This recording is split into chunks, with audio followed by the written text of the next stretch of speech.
तर नमस्कार मंडळी, वेलकम टू PNP डायरीज. उद्या म्हणजेच 11/1/2026ला माझ्या आत्याच्या घरी स्वामी प्रकाश उत्सव आणि वास्तुशांती पूजा आहे. पण आजचा दिवस खास आहे कारण आज एकत्र आलेलं संपूर्ण कुटुंब, घरातला उत्सव, भजन, तयारी, हसणं, खेळणं हे सगळं मी आजच्या ब्लॉगमध्ये तुमच्यासाठी कॅप्चर केलं आहे. चला तर मग पाहूया कसं असतं आमच्या घरातलं हे खरं पारंपरिक सेलिब्रेशन.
खूप खुश आहे. मुलांनी इतकी प्रोग्रेस केली तर प्रत्येक आईला तर खुशी वाटतेच.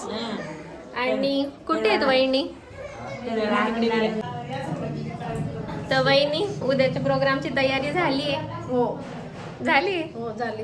मग एकदम एक्साइटेड आहेत ना उद्याच्या प्रोग्रामला? हो हो. तयारी तर एकदम जोरदार चालू आहे. मागच्या साईडला मी तुम्हाला दाखवलंच व्हिडिओ मध्ये. हो. आणि खुश आहेत. आणि हे यांचंच घर आहे. माझी आत्याची सून आहे ही. आणि तुम्हाला दादांसोबत पण भेटवेलच लवकर. सो आता उद्या घरभरणी पण आहे आणि स्वामी समर्थांची पूजाही आहे घरात. सो भेटूयात. आपण पूजा करत असतो त्या क्षेत्रफलांची. या क्षेत्रफलामध्ये आपले ग्रंथ कोण असतात? आपले मारुती राय असतील, बरोबर, काही महादेव असतील. सर्वात जुने दैवत आणि जुने मंदिर या विश्वामध्ये आणि पूर्ण भारतामध्ये आधीचे असतील तर गावाचा मेढा कोण आहे? मारुती राय आहे. दुसरं कोण आहे? मारुती रायांची स्थापना कोणी केली होती? सर्वात आधी समर्थ रामदासांनी, गावोगावी, की गावाचं रक्षण व्हायला पाहिजे म्हणून. मग त्यांना क्षेत्रपार म्हटलं गेलं. पण मारुती रायांची प्रतिमा आपण घरात ठेवू शकत नाही किंवा मूर्ती ठेवू शकत नाही. त्यांना कलश सोबत म्हणजे कलश स्वरूपापासून ठेवू शकतो. म्हणून त्यांचं प्रथम मंडल आहे आणि त्याच्यावर चंडी बसलेली आहे म्हणजे कुलदेवी. ती रात्रभरासाठी म्हणजे रक्षण कोण करताय? मारुती राया करतात. कोणाचं? गावाचं. त्याचप्रमाणे चंडी कलशाचं रक्षण कोण करताय? मारुती राया करतात. म्हणून प्रथम चंडी कलश आहे. द्वितीय जे कलश आहे आपलं जे म्हणतात मातृका मंडळ. मातृका म्हणजे आपली स्वतःची देवी. जी कुठलंही कार्य करा देवीच्या अनुमतीशिवाय ते पूर्ण होत नाही. आणि देवीला कुलदैवताचं स्वरूप असतो, तो आपण गणपती मानला जातो कुलदेवीला. तर प्रथम जे आहे द्वितीयमध्ये तर आपली जी कुलदेवीची त्या ठिकाणी प्रतिमा मांडलेली आणि ते मातृका मंडळ असं म्हटलं जातं. आणि तृतीय जे मंडळ आहे, जर आई असते सोबत तर वडील पण पाहिजे, म्हणून कुलदैवत म्हणून खंडोबांचं मंडळ आहे. त्यानंतर सर्व ठीक आहे, एकदा पितृकोपे गुरुकोपे तर राखे पितृ, बरोबर. त्याचप्रमाणे जर सर्व देवी देवता आपल्यावर गोपले तर कोण राखतं? आपल्याला गुरु राखतात. म्हणून गुरुंची या ठिकाणी आपल्या जीवनामध्ये मोठी पायरी आहे. म्हणून सर्वत्र मंडळ गुरूंसाठी मांडलेलं आहे. एक लक्षात ठेवा, सर्वात प्रामुख्याने म्हणजे गुरुमंडळ सर्व त्या ठिकाणी ग्रहांवर आपण ब्रह्मांडाचे नायक गुरुंना म्हणतो. हे संपूर्ण ब्रह्मांडाचे नायक आहे. आणि ब्रह्मांडामध्ये जेवढे प्लॅनेट असतील, जेवढे ग्रह असतील, या जेवढे त्या ठिकाणी तारे असतील, हे कोणाच्या अधीन आहेत? गुरूंच्या अधीन आहेत. म्हणून सर्व त्या ठिकाणी अधीन असल्यामुळे म्हणून गुरूंचं मधोमध सर्वत्र मंडळामध्ये त्यांनी स्थापना केलेली आहे. आपण त्याच्या बाजूला आहे गुरुदत्त. कोणाचं आहे? दत्तांचं. दत्तांचं या ठिकाणी स्थान म्हणजे स्वामी महाराजांचे प्रथम अवतार दत्त आहे. मग दत्तांचं त्या ठिकाणी मंडळ मांडलेलं आहे. आणि उद्या आपल्याकडे गिरनारहून पादुका येतात. कुठून? गिरनारहून. आणि त्या पादुकांचं जे काही त्या ठिकाणी पूर्ण रूप झालेलं आहे, तो पहिलं म्हणजे नरसोबाची वाडी, पुरवरपूर, पिठापूर, अक्कलकोट आणि त्यानंतर गिरनार आणि कामाठीपुराचा प्रथम मठ आहे पूर्ण भारतामध्ये, जो स्वामी सुतांनी स्थापन केलेला आहे. तिथून या पादुका येत आहेत. म्हणजे पूर्ण परिक्रमा करून आपल्याकडे त्या ठिकाणी येणार आहे. आणि एक चौधरी बंधूंना विशेष म्हणजे प्रथमतः पादुका आल्या गिरनारहून आणि डायरेक्ट एक विवाह असा घडला की त्यांची यदा कदाचित 41 पिढीची पुण्यही असेल म्हणून त्यांच्याकडे डायरेक्टली पादुका येत आहेत. अन्यथा प्रथमतः पादुका कोणाकडे गेलेल्या नाहीत. म्हणून मी तर म्हणतो ना की तुमचे पितर संतुष्ट असतील म्हणून त्या पितरांनी आशीर्वाद दिला तुम्हाला, शुभ आणि पादुका तुमच्याकडे येतात. त्यानंतर जे द्वितीय मंडळ आहे शेवटचं डायरेक्ट ते आहे गणेश मंडळ.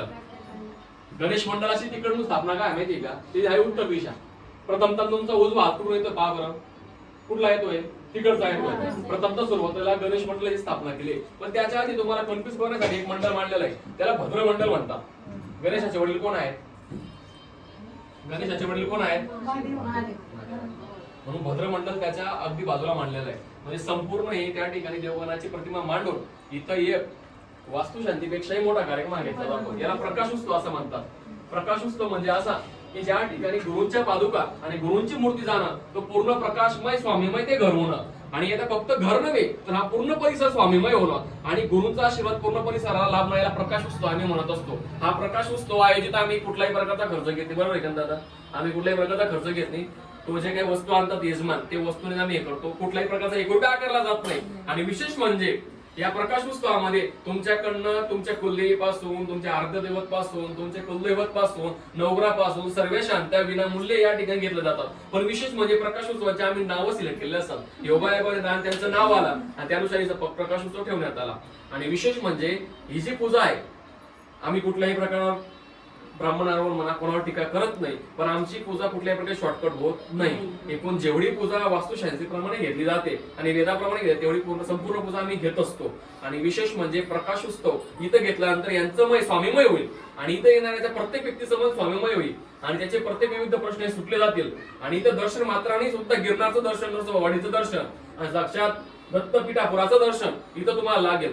एक मस्तकीशी पादुका नतमस्तकी झाले तरी तुम्ही तर निश्चित रूपाने तुमचे काही प्रश्न असतील विविध, ती इथं नाहीसे झाल्याशिवाय राहणार नाही. म्हणून तुमचा या कॉलनी परिसरासाठी फार मोठा योगाने एवढा मोठा दिवस आलाय की तुमचं जीवन हे प्रकाशमय होणार आहे. म्हणून या उत्सवाला प्रकाश उत्सव असं म्हटलेलं आहे. श्री स्वामी समर्थ. श्री स्वामी समर्थ.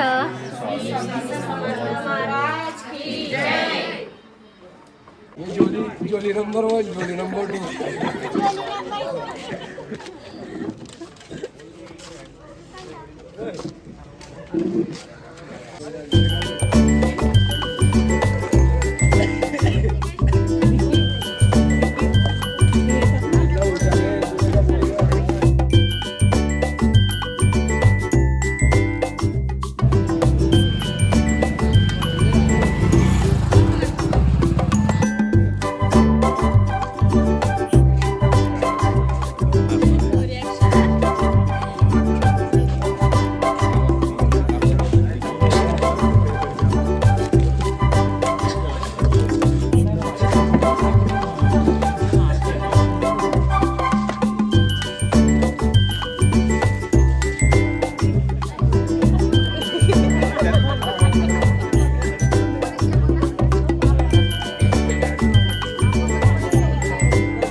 ताई. दादा उद्याच्या प्रोग्रामसाठी एकदम आतुरतेने आपण ह्या दिवसाची वाट बघत होतो. बरोबर. आता फायनली उद्याचा दिवस तो आलेला आहे. सो पूर्ण तयारी झाली ना? एकदम खूप छान तयारी झाली. पूजा पाडवी मांडल्या गेलेलं आहे. खूप छान झालेलं आहे सगळं. तुम्हाला आता हे आमचे भैया भाऊ आहेत, त्यांचे सासरे आहेत. हे राहणार रावंजा, जिल्हा जळगाव. वहिनींचे पप्पा आहेत ते. वहिनींचे म्हणजे सविता वहिनींचे वडील. हो. हो, खूप खूप छान व्यक्तिमत्व त्यांचं वाला. खूप भोळेपणा आहे. खूप छान आहे. आमची बहीण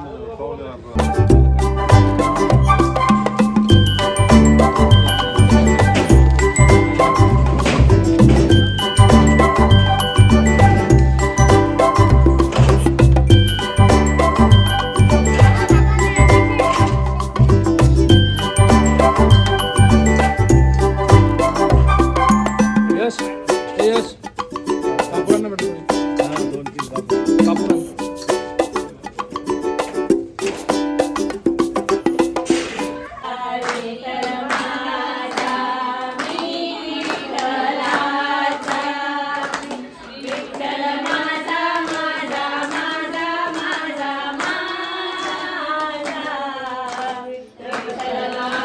गुडघ्याने रांगितो आई मला लोणी दे म्हणतो.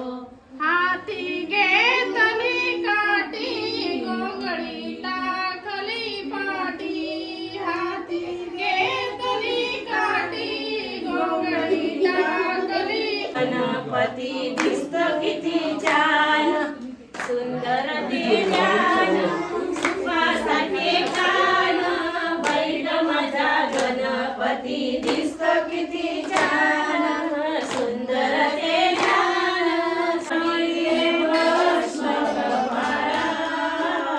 आवड तुला बेलाची आवड तुला बेलाची बेलाच्या पानाची हो गोळ्या शंकरा संगेनाचे पार्वती. तर अशाच प्रकारे आजचा दिवस खूप सुंदर आठवणींनी भरलेला गेला. कुटुंब एकत्र आलं की सण खऱ्या अर्थाने साजरे होतात.